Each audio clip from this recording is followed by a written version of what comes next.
We predicted this. A federal judge has ruled that Trump's personal lawyer, Alina Habba, is not qualified and has been unlawfully serving as the U.S. attorney in New Jersey. Everything she's done since July 1st is void. We talked about this before, so we're going to update you on the situation. I'm Shant Karnikian. That's Brian Kabateck. We're two lawyers at Kabateck LLP. This show is called Civil Action on the Legal AF Network. If you like this content, hit that subscribe button. Brian, let's revisit Alina Habba. Okay, so I'm going to go back through some of her background. For those of you that either don't remember or didn't see our prior shows about this. So Alina Habba has been one of Trump's lawyers. And in fact, she was, I think, one of the lawyers that principally represented him in the Jean Carroll lawsuit, which resulted in $83.3 million in damages against her client, Donald Trump, which as a lawyer, that's not a good day. She also, I believe, got sanctioned in that case. She's had trouble with it. One of the things that stands out about her is that she looks like she has been a kind of struggling workaday, moderately successful civil lawyer for a number of years. She graduated law school. I'm estimating about 15 years ago. So, still kind of a young lawyer, but that may not be that relevant. But it's really that she's had this background, Shant, in civil law. She's been involved in lawsuits. She's been sort of one of Trump's attack dogs for the last 3 or 4 years. She met him at his golf course. She's been, had some kind of a relationship because of that. She filed a $100 million lawsuit against the New York Times and against Mary Trump. That lawsuit was dismissed. So it's not just about like being a failed lawyer, because I think it might be safe to say that, or there's an argument that she is. Please don't sue us, Alina Habba. Just an argument that maybe she's a failed lawyer. It's not just that. I think we've always talked about, Brian, when we talk about prosecutors, which is an important role, we've talked about how it's a role that requires a lot of qualification and background, and to be a U.S. attorney is kind of like the pinnacle of that. And you need the experience. You need the trial experience in criminal trials. You need experience investigating and prosecuting these types of cases because it's such an important role. This is the chief law enforcement officer for certain districts. So what you're saying, Sean, is that her work, about 20 years ago for Marc Jacobs in the fashion industry doesn't help being the U.S. attorney for the District of New Jersey. That's right. Nor does the civil experience, nor does her being like the in-house counsel for her ex-husband's parking company. Her current husband's parking company. She's the general counsel for her current, I see. Yeah, none of that makes her qualified. And look, I'll be honest about this. Brian and I are civil lawyers. We're not criminal lawyers. We're not prosecutors. I'm not a former prosecutor. I'm not a public defender. I've had no criminal cases.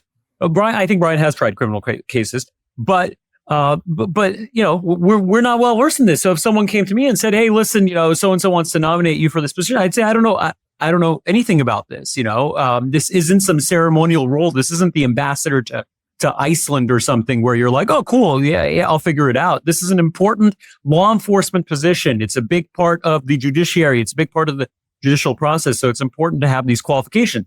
Therefore, there are strict rules about how someone gets appointed to this position. And that's where I think we can pick up here, Brian.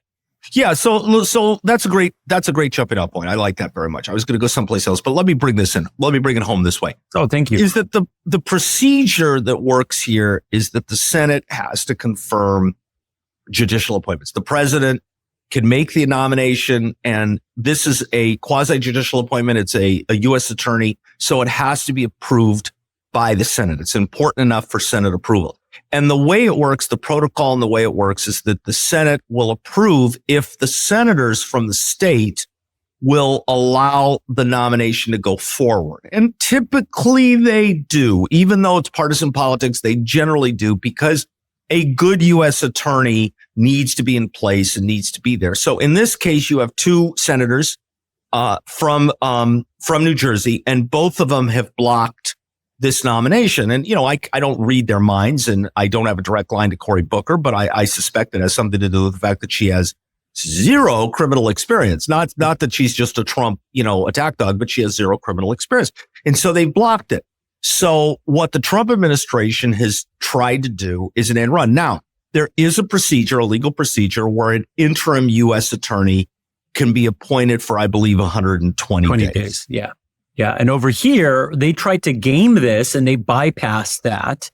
And there were challenges to this, and we talked about it last time when we talked about Alina Habba. And one of the thoughts was, hopefully this gets shut down because it's like patently illegal. It's an end run around that 120-day interim rule, and that's exactly what has happened here. A federal judge has found that she is not, and was not lawfully serving as U.S. attorney in New Jersey. So everything she's done. Let me add a little color to this though, Shant, Sure. because what happened in the meantime when her 120 days rule ran, which you said correctly was July 1st. Yeah. There's a procedure that allows the sitting judges of the district to appoint somebody, which is exactly what they did. They appointed they named the individual who was the then top ranking assistant U.S. attorney in that office. I think it was like Desiree Leigh Grace, as they named her as the successor because, she was a career prosecutor, right? Someone you'd want to have this job. Right. And her fate then was sealed because the Trump administration, Pam Bondi, fired her. So the minute, here's somebody who's just a well-meaning public servant doing her job, risen to the highest level in the office below the U.S. attorney. And they have the audacity, the judges have the audacity to appoint her as acting U.S. attorney. And so the administration. By judges too, not by partisan politicians or something. Judges appointed her. The judges she presumably appears in front of too, by the way. Correct. Yeah. They then she gets fired. So she's gone. So ultimately what happened here is that it isn't the administration. It isn't somebody in the U.S. attorney's office. It isn't the judges who bring this matter to the court's attention. It's criminal defendants who are under indictments that were issued after July 1st, after Habba's appointment ended and there was no U.S. acting attorney. And their argument was the indictments have no validity because you don't have a U.S. attorney. There's no U.S. attorney. And because the judges in New Jersey are conflicted out, they brought a judge in from Pennsylvania. Yeah. I mean, look, why have rules if you're not going to follow them? That's what I always say. A lot of the work we do is dictated by very specific rules established by the legislature, agreed upon by everyone. That's kind of how society works too, even outside the legal system. And it's like, you can't just do an end run around these rules. And what administration's Shant, that's what they're all about. So the end run, their primary end run, and I'll get too far in the weeds in this, but their primary end run was to designate Habba the special attorney. Which isn't the thing. Right. If it walks like a duck and talks like a duck and quacks like a duck. Yeah, it's not a thing, the special attorney. I mean, that was like a made up thing. That's not codified somewhere. That's not in the procedure for doing this.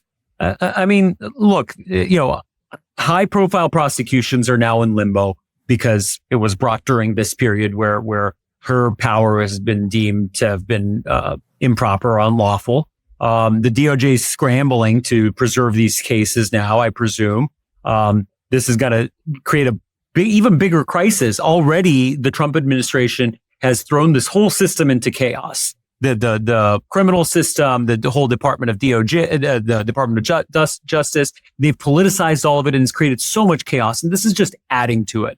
Doing stuff like this, when you do an end run around clear rules, this is what happens. You create these problems, you create chaos, and it's a big problem. Look, I'll give my final thoughts on this, Brian, and I'll turn it over to you. But I don't know what's going to happen now, but I know that this is the right move. I'm glad that the judiciary is once again saving the day. The bench is coming here. The judges in our system are saving the day, and I think it's very important to hold these people accountable. And by doing this, by deeming them unlawful and kind of undoing the harm they did while they were unlawfully sitting in this position, is the right thing to do. You can't have someone like this be in power. You can't have someone like this be in a position that requires them to be impartial. So the question now is, this is obviously going to get appealed. Will the Court of Appeals uphold this decision, or is her loyalty going to Trump? Pardon the pun, but are we going to put loyalty above morals here? And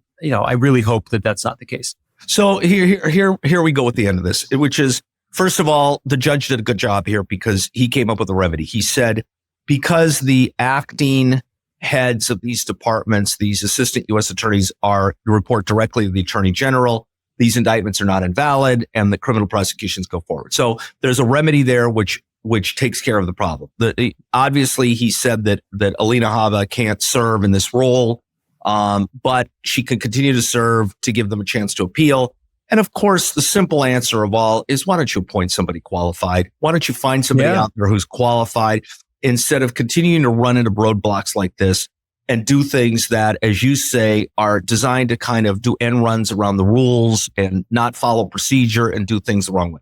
So without getting preachy about it, it's just another example of them just trying to influence and put their people into places where they're completely unqualified. So having said that, Shant, finish it. Well, thanks for tuning into this, and we'll keep you posted. I'm sure a lot of the other folks on the channel are going to cover this issue. It's an interesting issue, but that's our take on it. I'm Shant Karnikian. That's Brian Kabateck. This is Civil Action on the Legal AF Network. If you like this content, hit that subscribe button. That really helps us out here. Share your comments. We love hearing your feedback. We love hearing your thoughts, and tune in for the next one. Can't get your fill of Legal AF? Me neither. That's why we formed the Legal AF Substack. Every time we mention something in a hot take, whether it's a court filing or a oral argument, come over to the Substack. You'll find the court filing and the oral argument there, including a daily roundup that I do called, wait for it, Morning AF. What else? All the other contributors from Legal AF are there as well. We got some new reporting. We got interviews. We got ad-free versions of the podcast and hot takes. Where? Legal AF on Substack. Come over now to free subscribe.